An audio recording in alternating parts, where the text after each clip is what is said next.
Lisa never thought she would be the kind of woman to stray. For years, she had devoted herself to her marriage, even when it felt one-sided. Mark used to be her best friend, but somewhere along the way, he had become a stranger too preoccupied with work to notice her loneliness.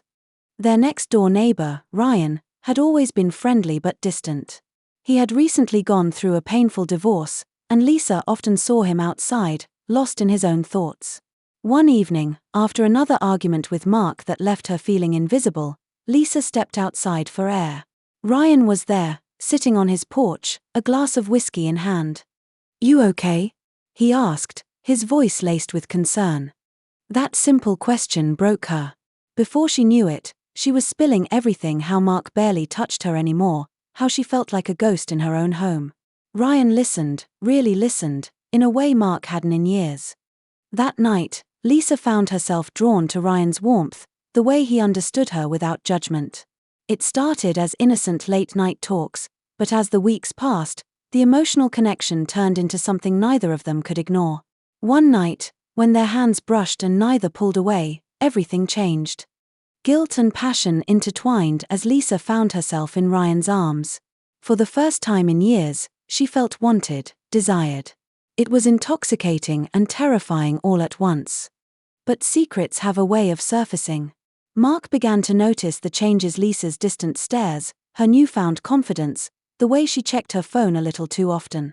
The confrontation came one evening when Mark simply asked, "Is there someone else?" Lisa froze, the weight of her choices pressing down on her. She had to decide: fight for the marriage that had long felt dead, or embrace the love she had rediscovered, even if it came at the cost of everything she had built. Lisa had always believed in the sanctity of marriage. She came from a family where love was cherished, where commitment was non-negotiable. When she married Mark, she was convinced they would grow old together, hand in hand, just like her parents had. In the early years, their love was effortless. They laughed easily, spent weekends exploring new places, and made promises about the future, promises that, back then, seemed unbreakable. Mark had been her rock, her partner in everything, and for a long time, Lisa thought nothing could shake the foundation of their marriage. But over the years, something changed. It wasn't sudden, there was no big fight, no obvious betrayal, just a slow, quiet erosion of what once was. Mark became more consumed by work, constantly buried in emails, late-night meetings, and never-ending deadlines. At first, Lisa understood he was building a future for them, ensuring they had financial security. But as time went on, the excuses became routine. He stopped asking about her day, stopped noticing when she dressed up, and barely touched her anymore. It wasn't just the lack of intimacy, it was the absence of connection, the feeling that she had become invisible in her own home. She tried everything to bridge the growing distance. She planned romantic dinners, only to sit across from a husband whose eyes were glued to his phone. She suggested weekend getaways, but he always had a reason why they couldn't go. She even initiated conversations about how she felt, but they always ended the same way, with Mark sighing and telling her she was overthinking things. "Lisa, we've been married for years. It's normal," he would say, as if passion and affection were things that naturally faded, never to be revived. Lisa wasn't sure when she started feeling lonely in her own marriage, but one day, she realized that she was going through life on autopilot. She would wake up, make breakfast for both of them, even though Mark barely acknowledged it.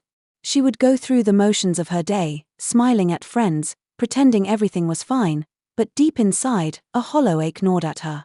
Nights were the worst, lying in bed next to a man who barely touched her, staring at the ceiling, wondering if this was all that was left. She had convinced herself that this was just a phase, that marriages went through ups and downs, but as months turned into years, hope began to fade. She wasn't asking for grand romantic gestures or fairy tale love. She just wanted to feel seen, to feel desired. The worst part was that Mark didn't seem to notice her unhappiness, or if he did, he didn't care enough to change things. She could have been a shadow passing through their home, and it wouldn't have made a difference. There were moments when she thought about leaving, but where would she go? How do you walk away from a marriage that still looks perfect on the outside? People admired them, envied their stability. No one knew that behind closed doors, Lisa felt like she was slowly disappearing. She wasn't sure what hurt more, the emotional neglect or the fact that Mark didn't even realize he was losing her.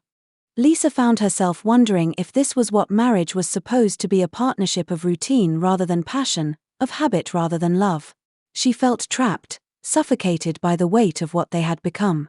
It was in this fragile state, in this aching loneliness, that she found unexpected comfort in someone she never thought she would, her neighbor, Ryan. Ryan had always been a familiar presence in Lisa's life, but never someone she had paid much attention to. He had moved into the neighborhood 3 years ago with his wife, Hannah, and for a while, they had seemed like the perfect couple. They attended block parties together, hosted summer barbecues, and exchanged friendly smiles with their neighbors. But then, just as quietly as they had arrived, their marriage unraveled. Hannah left one evening and never came back. Rumors swirled. Some said she had found someone else, others whispered that Ryan had pushed her away with his emotional detachment. Whatever the truth was, Lisa never pried. She had seen the sadness in Ryan's eyes and recognized it all too well. It was the same emptiness she carried within herself. They had exchanged polite greetings over the years, an occasional nod while retrieving mail or a quick hello while tending to their gardens, but nothing beyond that. Ryan was reserved, keeping to himself after his divorce, and Lisa had been too wrapped up in her own struggles to pay much attention. That changed one evening when she stepped outside, her heart still pounding from yet another fight with Mark. It hadn't even been a real argument, more like an exhausting, one-sided plea from Lisa while Mark sat in silence, barely listening. She had asked him if he even loved her anymore. His answer had been a sigh, a shrug, and a half-hearted, "Of course I do, Lisa. Don't be dramatic." Tears stung her eyes as she walked aimlessly into the evening air, desperate for space, for anything to drown out the suffocating emptiness she felt. That was when she saw Ryan sitting on his porch, a glass of whiskey in hand, staring into the dark sky. He looked up at her, his expression unreadable at first, but then he offered a small nod. "Rough night?" he asked, his voice low but filled with something Lisa hadn't heard in a long time, genuine concern. She hesitated for a moment, then, to her own surprise, she sat down on the steps beside him.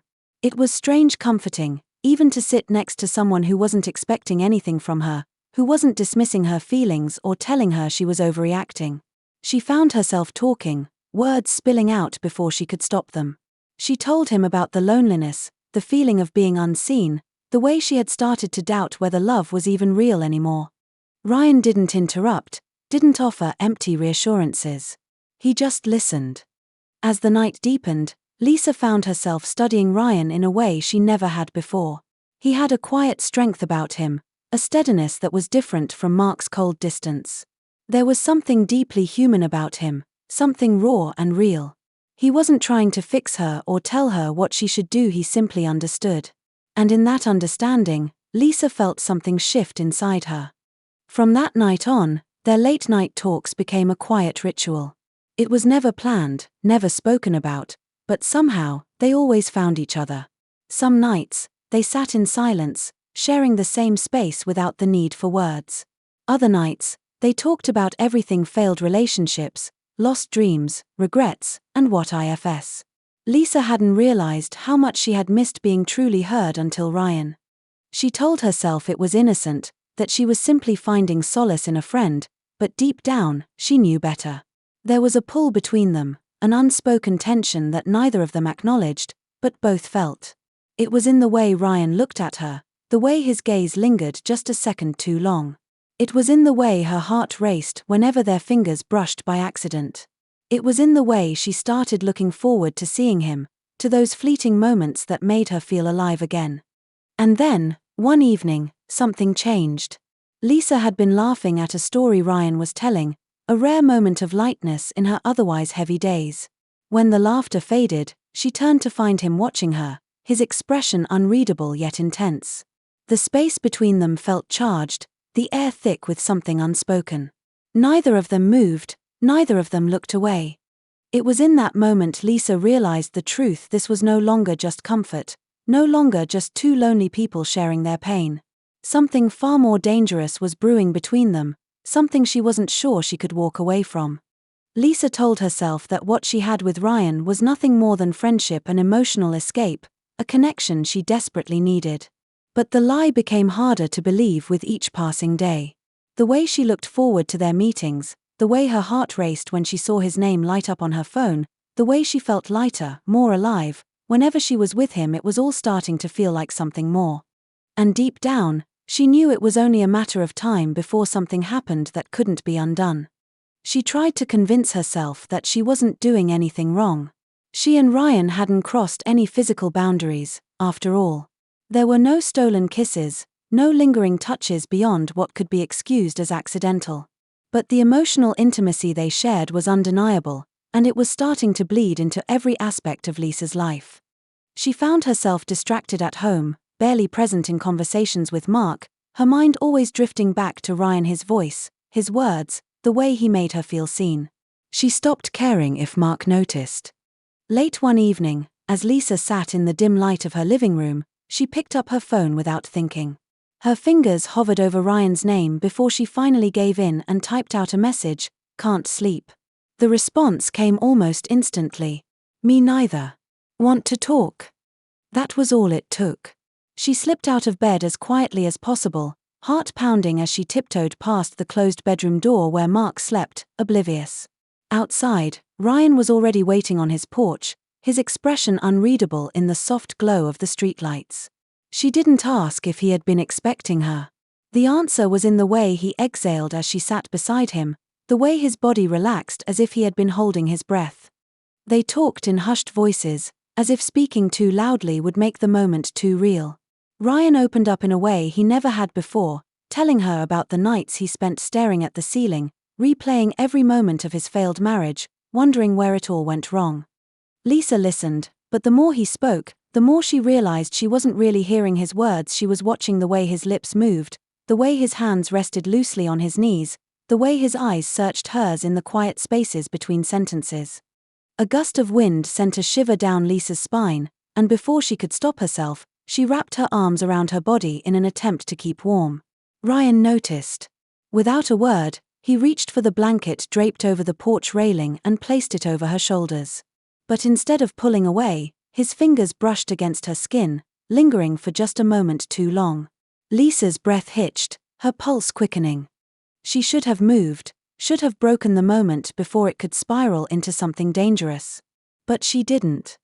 Ryan didn't move either. His eyes locked onto hers, a silent question passing between them. The space between them felt charged, electric, as if the air itself had thickened with unspoken desires. Lisa knew that if she leaned in even an inch, everything would change. Her world would crack open, and there would be no going back. But it wasn't just about what she wanted. This wasn't just about her anymore. Mark had started noticing things. He hadn't said much, but Lisa could feel it in the way his eyes lingered on her when she came home late, in the way his questions seemed more pointed, less distracted. He had asked her, just a few days ago, why she seemed different. "You've been distant," he had said, watching her carefully. Lisa had laughed it off, pretending she didn't know what he was talking about. But she saw the doubt in his eyes, the way his jaw tightened when she avoided his gaze. She told herself she could stop before it went too far. She would stop texting Ryan so much, stop seeking him out, stop letting herself get lost in the feelings she wasn't supposed to have. But every time she tried to pull away, she found herself drawn back in. The secrecy, the thrill, the way Ryan made her feel, it was intoxicating. And somewhere deep down, she knew that secrets never stayed hidden forever. Mark had always been a man of routine. He woke up at the same time every morning, made his coffee the exact same way, and left for work without fail. He was predictable, steady, and for years, Lisa had found comfort in that. But lately, something had changed. His routine was still the same, but his eyes lingered on her longer. His questions, once absent-minded, had started carrying a weight that made her uneasy. It was subtle at first, small observations, little remarks that could have been dismissed as casual curiosity. "You've been going out for walks a lot lately," he had said one evening, his tone neutral but his eyes sharp. Lisa had shrugged, giving him a half-hearted response about fresh air and clearing her mind. But she knew. He was starting to see the cracks. She became more careful after that, making sure to keep her phone out of sight, making sure her excuses sounded more natural. But no matter how much she tried to convince herself that she had everything under control, there was no denying the shift in Mark's behavior. He was paying attention now in a way he hadn't before, and it was only a matter of time before he connected the dots. The moment of truth came sooner than Lisa expected. It was a quiet Sunday evening, the kind that used to be filled with soft conversations and shared dinners, but now felt heavy with unspoken tension. Lisa was in the kitchen when Mark walked in, his expression unreadable. He leaned against the counter, arms crossed over his chest. "Is there someone else?" he asked, his voice steady, almost too calm. Lisa's heart slammed against her ribs. She had imagined this moment 100 times, rehearsed a dozen different responses in her mind. But now that it was here, the words wouldn't come. She opened her mouth, closed it, then forced herself to meet his gaze. "What?" she said, her voice barely above a whisper. Mark exhaled, his eyes scanning her face as if searching for the woman he used to know. "I'm not stupid, Lisa. You're different. You're distracted, distant. You don't even look at me the same way anymore." He let out a humorless laugh, shaking his head. "And I see the way you act around Ryan." Her stomach twisted. She had been so careful, or at least, she thought she had. But Mark had noticed. Of course, he had. He may have been distant for years, but he wasn't blind. She could have lied. She could have denied everything, played the role of the faithful wife and convinced him it was all in his head. But something in his face, something raw, something broken, made it impossible to do so. The silence stretched between them, thick and suffocating, until finally, Lisa looked away. That was all the answer Mark needed. He inhaled sharply, his hands gripping the counter so tightly his knuckles turned white. "How long?" he asked, his voice strained. Lisa swallowed the lump in her throat. "It's not what you think," she whispered, but even as she said the words, she knew how empty they sounded. Mark let out a bitter laugh. "Not what I think. Lisa, I see it all over your face. You're in love with him, aren't you?" Her breath caught. Love. The word felt too big, too dangerous. She hadn't let herself think about it in those terms, hadn't let herself acknowledge just how deep she had fallen. But now, standing in the wreckage of her marriage, there was no use denying it. Tears burned at the corners of her eyes as she forced herself to look at him. "I don't know," she admitted, her voice breaking. Mark nodded slowly, his jaw tightening as he processed her words. "I do," he said, his voice hollow. "I see it every time you look at him." The weight of his words settled over her like a crushing force. She had spent so long feeling invisible, so long believing Mark didn't see her, but now, in this moment, she realized he had been watching all along. He had just been too late. Or maybe she had been the one who had stopped waiting. The silence stretched between them, filled with all the things they couldn't say. And in that silence, Lisa knew whatever happened next, nothing would ever be the same again.